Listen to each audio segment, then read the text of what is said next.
Selamat pagi Ibu Guru. Selamat pagi. Selamat pagi teman-teman. Pagi.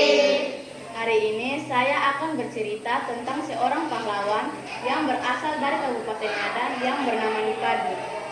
Nipadu adalah seorang kesatria yang memimpin perang rakyat Kertopanarea melawan tentara Belanda atau yang lebih dikenal dengan perang batu api. Begini kisahnya. Pada tahun 1907, Belanda melakukan perjalanan ke Kabupaten Ngada yang dipimpin oleh Kapten Christopher. Kedatangan Belanda menimbulkan berbagai reaksi perlawanan hampir di semua tempat di Kabupaten Ngada hingga tahun 1917. Salah satu perlawanan tersebut dilakukan oleh Nipadu. Perlawanan Nipadu terjadi karena ketidakpuasan Nipadu terhadap kelakuan Belanda yang menerapkan pajak yang tinggi serta kerja rodi bagi masyarakat di Kabupaten Ngada. Teman-teman, kerja rodi sangat menyiksa. Rakyat dipaksa bekerja untuk kepentingan pemerintah Belanda tanpa istirahat, tanpa upah. Ditambah lagi Belanda menerapkan pajak yang tinggi serta mencampuri urusan tanah, urusan suku, dan upacara adat. Oleh karena itu, dibantu dengan 3 temannya yang bernama Kepabiu, Lajadosa, dan Derugore, Nipadu mulai membangun pusat pertahanan di Desa Batu Api. Selain membangun pusat pertahanan Desa Batu Api, Nipadu juga menggalang kekuatan rakyat dengan seruan Ngara mode mata ata da pasa, so ogesa mata da mane meze, dia lae da ngongani deredede, yang artinya lebih baik mati di medan perang daripada mati kelaparan di tempat-tempat rodi. Salah satu perlawanan yang dilakukan Nipadu adalah dengan mengumpul semua surat tagihan pajak dikirim kembali ke pemerintah Belanda. Tindakan tersebut membuat pemerintah Belanda tersinggung.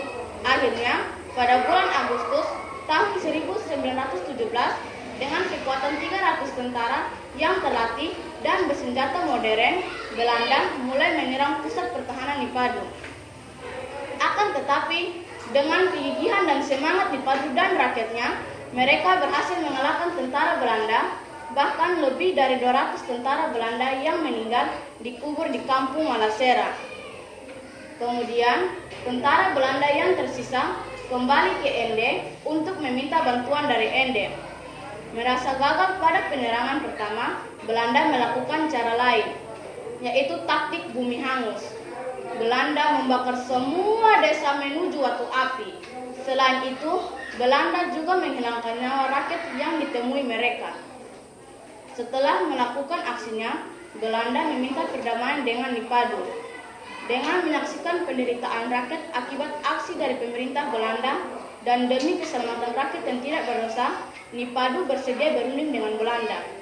Dalam perundingan tersebut, Nipadu ditangkap dan hendak dibawa ke Ende untuk menghadap pembesar Belanda di sana.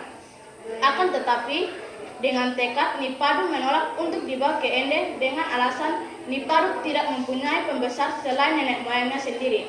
Atau dengan kata lain, Nipadu tidak sudi mempertuankan Belanda di tanah airnya sendiri. Oleh karena kegigihannya terhadap alasan tersebut, seorang tentara Belanda menembak kepala Nipadu dan Nipadu pun gugur sebagai seorang kesatria. Mayatnya dikubur di Desa Nusa. Kuburan pahlawan Nipadu masih ada hingga sekarang. Bagi setiap orang yang hendak melewati kuburan tersebut, hendaklah membuka topi dan tunduk sejenak untuk mengenang perjuangan tulus pahlawan Nipadu. Nah teman-teman, dari kisah pahlawan Nipadu, kita dapat mencontoh tindakan yang dilakukan pahlawan Nipadu, yaitu lebih mementingkan kepentingan umum daripada kepentingan pribadi.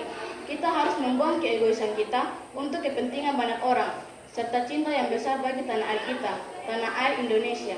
Sekian dari saya, terima kasih. Terima kasih, silakan duduk.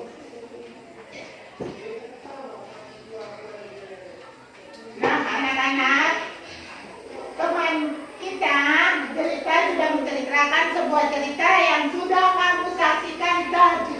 Dan sekarang tugas anak-anak adalah masing-masing menyiapkan satu buah cerita, khususnya cerita tentang bertemakan pahlawan. Dan minggu depan menceritakan kelas ini. Terima kasih. Semua siap?